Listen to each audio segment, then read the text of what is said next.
Welcome back. I'm Elisa Ganz, and I'm so happy you're interested to learn some ideas to organize and add pictures to your story project.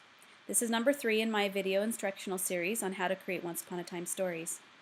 I just want to let you know that you can learn more, review particular slides, or download a free story guide in the library of my website, elisagans.com. So, let's do a quick review.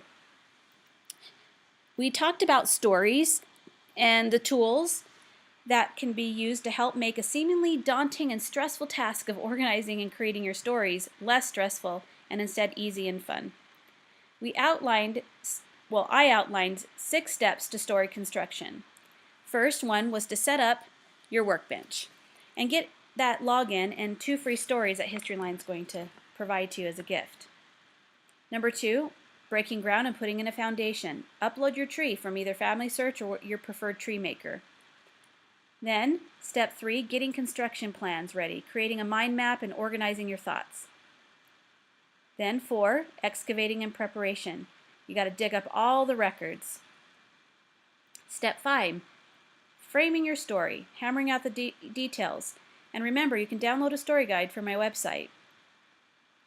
Step 6, we talked about some interior design strategies in order to not only make the process easy and more exciting and fun, but also to make the final project inviting to read by breaking it down into smaller little chapters. Then, we talked about formats to personalize your story. I proposed questions to help you think differently in your approach. I gave you some format ideas.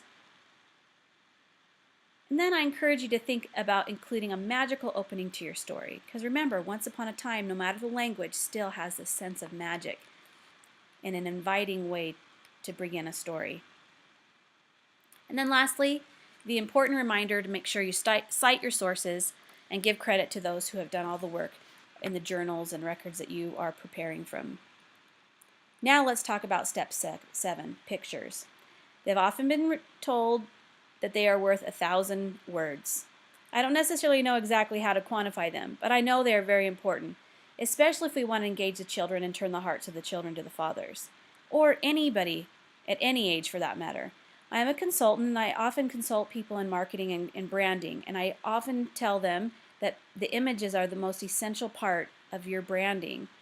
Your logos, every little item that you're using to identify your company. You simply need visual elements, and we are visual people. So I don't care if you have a history book with little or no words and all you have are pictures. You'll have a far greater impact on the viewer than not including any pictures, or enough anyway. So the next thing is sorting, capturing, and uploading. I don't know about you, but have you ever felt so overwhelmed with the piles of pictures that you have to go through? I have, and I know it's going to take a lot of work. But look at the face of that child laying there. They are enjoying looking at that one individual picture. So I'm just wanting to tell you that it's going to be worth the effort to organize all those pictures. So now you simply need to get the pictures into your computer. And I have some various options for you. Scanning is one of them. There are free scanners, if you don't have one, available at any LDS family history library. So you might want to look at any library that might be in your area. Or simply purchase an HP scanner or something. I love this particular FlipPal mobile scanner. I use it, I love it, it's portable, I can take it anywhere, and it allows me to scan any size of image. Even if I'm talking about a huge wall painting or a huge quilt, I can take individual shots with the scanner, and then it'll piece it all together with the program that's available with it. You can also take pictures of pictures with a camera or your phone. Now keep in mind that sometimes, because of the lighting, you may get a little bit of a glare on your picture. So if you're having problems with the glare with your photos, and you don't want to actually crop them, because sometimes when you use a scanner, it's going to leave a lot of white space around it, and then you're going to have to go and actually crop that. But with taking a picture of it, you're not going to have that element. The shot box is a perfect choice. It's a full light studio portable that you can have in your house. It's fairly new developed. It's been at a lot of expos, and at Roots Tech they'll have a booth there. But the developer started started it, and he promoted it through Kickstarter. So you can pre-order one directly from him, and I know he has been shipping them out, so it's not that new. They are out on the market. And you can use a phone. Then it's going to be time to organize those photos. So after you've captured them all and they're all on your computer, it's time to get them into files. And you may want to actually name each picture for easy reference later. So if you have that huge file full of all the pictures, go through, look at what they are, and then put a description of what that picture is. So it's going to look similar like a family tree. You're going to have one file with all the pictures, and then you're going to break it down into families. Well, I would do my kids because I'm my own individual family, and then I have my parents' family and my mom's family. And then I would put each individual person. And of course I have 5 kids, only 3 folders. So Tanner, Mackenzie, Madison.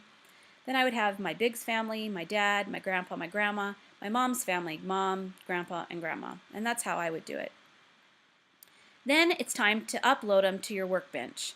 So you look at the different sections here. There was the section on my dad's birth without me adding any more events.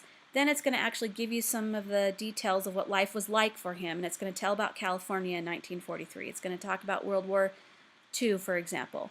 Well, each individual section is editable. So you're going to either go to Personalize or Edit, and you're going to open it up, and it's going to give you an option to add a picture.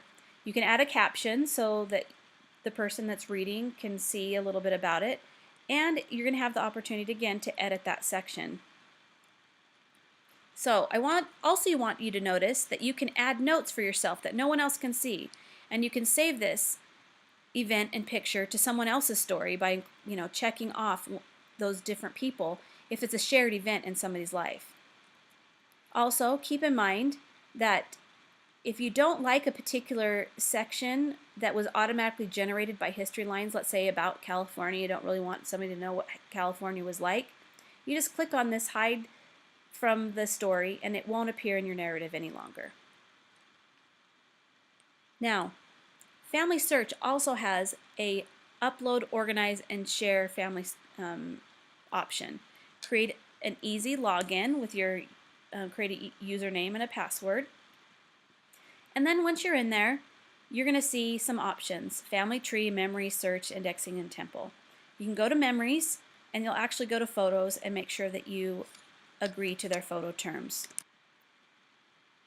So then you'll click on that tab, and then you're going to drag and drop.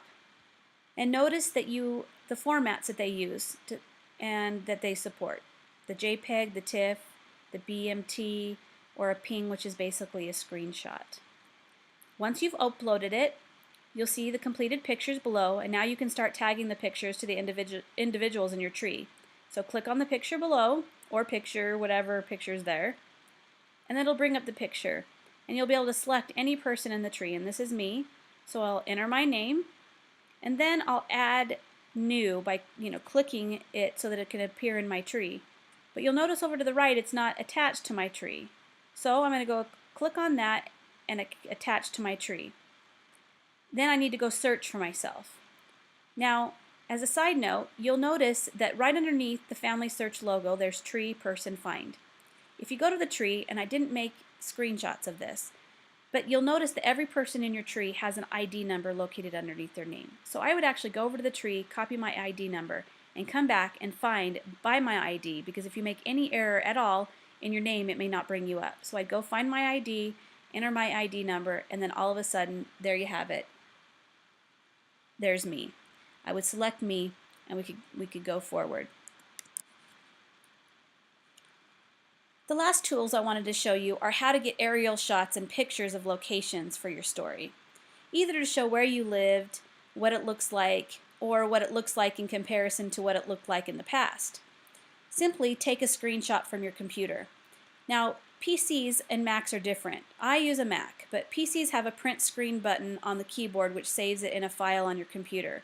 But Macs, you simply push Command-Shift-4, and I'll show you. I'm pushing Command-Shift-4, and you're going to see this little screen slider, and I'm going to slide over and pick the area. This is a little condominium complex that I live in, and I would actually let go, and you'll hear a picture being taken. Then it'll place that icon on my desktop, and then I have a picture that I can insert and upload in all the other ways. And you can use Google Earth. You can virtually take pictures of anywhere in the world. This will make your stories more informative and exciting to the viewer or the reader. So now it's time for step 8, publishing your Once Upon a Time stories and getting them ready for the open house to share with everyone. So you'll want to go to number 4 in the series, publishing your own Once Upon a Time stories, and you can either find that at elisagans.com or on YouTube. And I'm excited to be able to show you one of the most exciting parts and the one that I'm most passionate about. See you there.